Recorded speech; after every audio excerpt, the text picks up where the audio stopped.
നമസ്കാരം. മഹാത്മാഗാന്ധിയുടെ രക്തസാക്ഷിത്വ ദിനത്തിൽ ഗാന്ധിയെ തന്നെ വീണ്ടും വെടിവെച്ച് ഹിന്ദു മഹാസഭ നേതാവ്. ഹിന്ദു മഹാസഭ ദേശീയ സെക്രട്ടറി പൂജ ശകുൻ പാണ്ഡെയാണ് അലിഗഡിൽ സംഘടിപ്പിച്ച ചടങ്ങിൽ പ്രതീകാത്മകമായി വെടിയുതിർക്കുകയായിരുന്നു.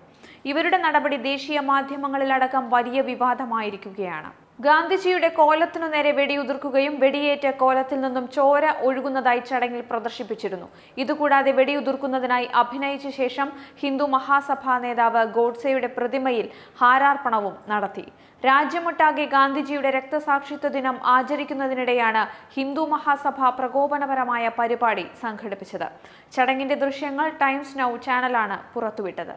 മഹാത്മാഗാന്ധി കൊല്ലപ്പെട്ട ജനുവരി 30 നേരത്തെ ശൗര്യ ദിവസ് എന്ന പേരിലായിരുന്നു ഹിന്ദു മഹാസഭ ആചരിച്ചിരുന്നത്.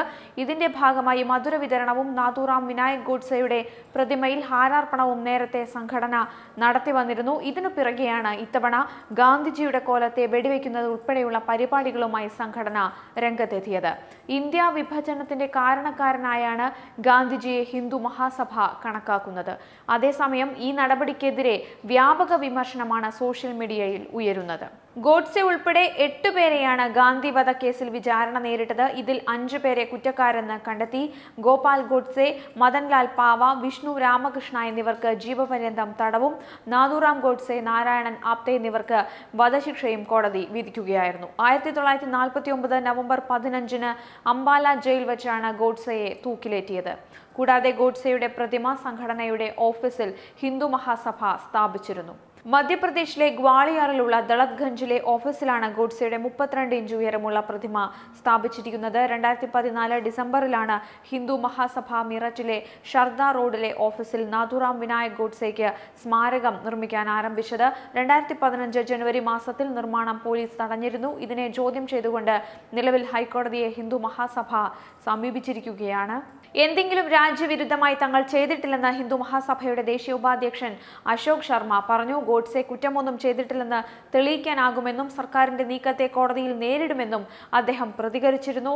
എല്ലാ റിപ്പബ്ലിക് ദിനവും കരിദിനമായി ആചരിക്കുമെന്നും അറിയിച്ചിട്ടുണ്ട്. BR അംബേദ്കർ തയ്യാറാക്കിയ ഭരണഘടനയിൽ 1976 മതേതരം എന്ന വാക്ക് കോൺഗ്രസ് കൂട്ടിച്ചേർത്തതിനോടുള്ള പ്രതികരണമായാണിതെന്നാണ് ഹിന്ദു മഹാസഭ നേതാക്കൾ പറയുന്നത്. ജനുവരി 30 ഗാന്ധി ഘാതകനെ പ്രകീർത്തിച്ച ചെണ്ടകൊട്ടി ഉൾപ്പെടെയാണ് ഹിന്ദു മഹാസഭ ആഘോഷിക്കുന്നത്. കേന്ദ്ര സർക്കാർ തീരുമാനം ഗോഡ്സെയുടെ സ്മരണ കൂടുതൽ ശക്തമാക്കാനാകും സഹായിക്കുക എന്നും ശർമ്മ പറഞ്ഞിരുന്നു. അലഹബാദ് ഹൈക്കോടതിയിൽ പോയി ഉടൻ നിർമ്മാണം തുടരാനുള്ള അനുമതി വാങ്ങുമെന്നും പറഞ്ഞിരുന്നു. ആരൊക്കെ എന്തൊക്കെ പറഞ്ഞാലും തങ്ങളുടെ നേതാവായ ഗോഡ്സെയെ ആരാധിക്കുന്നതിൽ നിന്ന് തടയാനാകില്ലെന്നും ശർമ്മ നേരത്തെ പറഞ്ഞിരുന്നു. രാഷ്ട്രപിതാവിന്റെ വധം ആഘോഷിക്കുന്നവർക്കെതിരെ കർശന നടപടി സ്വീകരിക്കാൻ കേന്ദ്ര സർക്കാർ സംസ്ഥാനങ്ങൾക്ക് നിർദ്ദേശം നൽകിയിരുന്നു. എന്നാൽ ഇതൊക്കെ കാറ്റിൽ പറത്തിയാണ് ഇവർ രാഷ്ട്രപിതാവിന്റെ രക്തസാക്ഷിത്വ ദിനം ആക്ഷേപിക്കുന്നത്. ഇതിനെതിരെ കേന്ദ്ര സർക്കാർ ഒരു നടപടിയും സ്വീകരിക്കാൻ മുതിരുന്നില്ല എന്നതും ശ്രദ്ധേയമാണ്.